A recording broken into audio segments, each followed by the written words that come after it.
हेलिकॉप्टरने काढले 21 फूट मूर्तीचे व्हिडिओ।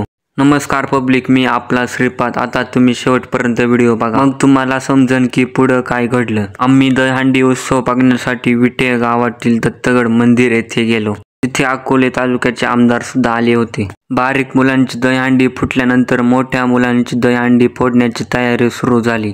आता मोठ्या मुलांची दहीहंडी म्हटल्यावर धिंगाणा कसा एकदम जोरात। मोठ्या मुलांनी दहीहंडी फोडल्यानंतर मग काय लागले नाचायला। आता तुम्ही म्हणशाल आमच्या गावातील मुलं असे काय बघताय, अहो इकडं ऑर्केस्ट्राचं पण नियोजन केलं होतं।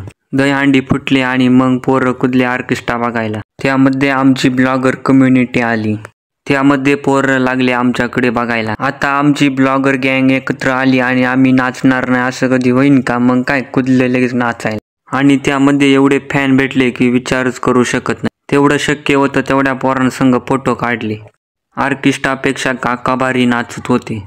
आता तुम्ही म्हणशाल इथे पोलीस कशाला आली? हा, इथं संपूर्ण ब्लॉगर कम्युनिटी एकत्र आली। आणि दुसरं म्हणजे आम्हाला चक्राकी प्रतिष्ठाननं आमंत्रित पण केलं होतं। आमच्या संपूर्ण ब्लॉगर टीमचा सत्कार केला। धन्यवाद चक्राकी प्रतिष्ठान। आमचा सत्कार झाल्यानंतर आमच्या रंगल्या गप्पा। मग आता वेळ आली हेलिकॉप्टर उडवायची। हेलिकॉप्टरचा पायलट कोण माहिती का? ऋतिक दादा। मग नुसतं हेलिकॉप्टर या कोपऱ्यातून त्या कोपऱ्यात नुसतं घराघर फिरायला लागलं। 2-3 ड्रोन शूट घेतल्यानंतर हेलिकॉप्टर उतरवलं। ते कसं माहिती का? एकदम पद्धतशीर। वो किसना है, वो किसना है, वो किसना है।